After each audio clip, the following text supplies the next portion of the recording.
Hi Stampers, this is Heather Cooper of Playing with Paper Crafting.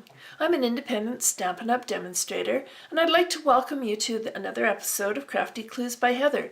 Have you been seeing these cards all over the internet? Well, I have, and I was really wondering how to do them, and the thing that stumped me was when you undo the ribbon here were these little closures, and they're like the tag topper punch, but I wondered how you could get the tag topper onto that large sheet of paper. So I'm going to show you how that's accomplished. And we're going to start with a regular piece of 5.5 by 8.5 paper, and what we need to do to make sure that the little closures are right beside each other is we need to mark a bit so that we can make sure they're even. So I'm just bringing this over so I can show you how to go about doing that. So I'm going to line this up right in the corner to 5.5 inches there, and then half of 5.5 is 2 3/4 inches. So I'm going to mark it at 2 3/4 inches, just a little mark. Then turn the paper around and do the same thing halfway. There we go, 2 3/4 inches.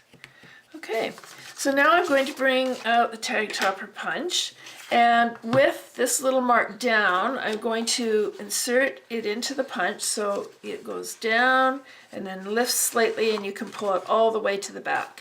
Then I'm going to turn it over and make sure that that mark is lined up with the center of the top scallop there, and everything's straight. It's hard to show you and get it straight at the same time. Okay, and so when it's ready to go, I'm just going to give it a punch and remove it. And then I'm going to do the same with the other side. So you have to kind of have it upright to start with so that you can get the paper in, but then you need to turn it over and make sure that you've got it aligned right where you want it. You can see that, and then punch it. I'm going to bring our next tool in, the Stampin' Up! Paper trimmer,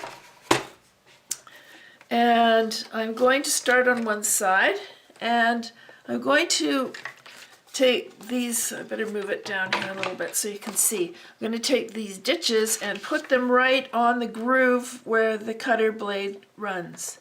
So you have to line it up exactly.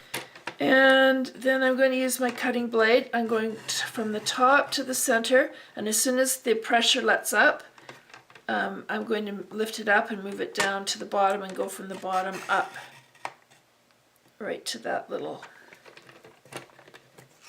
And I'm going to leave that in place, not move the card at all, and bring in the scoring blade and just score that. And then we're going to fold it. So I'm going to bring in the bone folder to make sure that I get a really tight, crisp fold on that. Then I'm going to turn the cardstock around and match up this side with the groove on the cutter. Make sure everything's straight. Okay, and from the top to the middle there, and then lift it up, and same this way. Just go easy so you don't get too much. And then I can move the card because I don't need to score that side at that point. So I want this part of the card here to be 4 1/4 inches. So I'm going to move it in and line it up this corner with 4 1/4 inches, and bring in my scoring tool, make sure everything's straight there, and just score the card. Then we'll move our cutting tool, and we'll fold over on the score line, make sure it's good and straight, and use the bone folder to get a nice crisp score on there.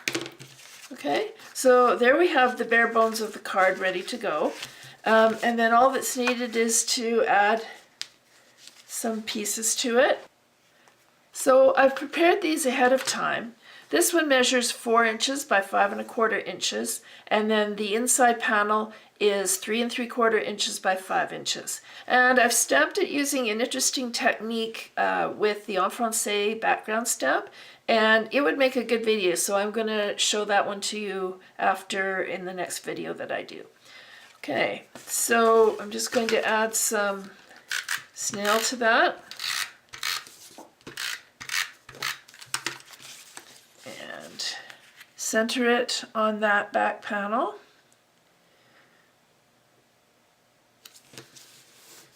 The colors that I'm using are Crisp Cantaloupe, Smoky Slate, and Tangerine Tango. Okay, and then I've got a panel for the front, and this one measures 2.5 this way by 5.25 this way, and the inside piece of DSP, which is Watercolor Wonder, is 2.25 by 5. And center it on.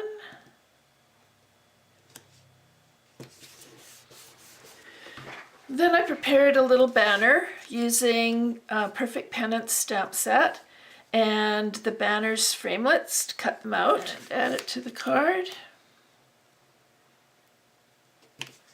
And then all we need to do is to thread the ribbon through. This is the 3/8 inch taffeta ribbon in Whisper White.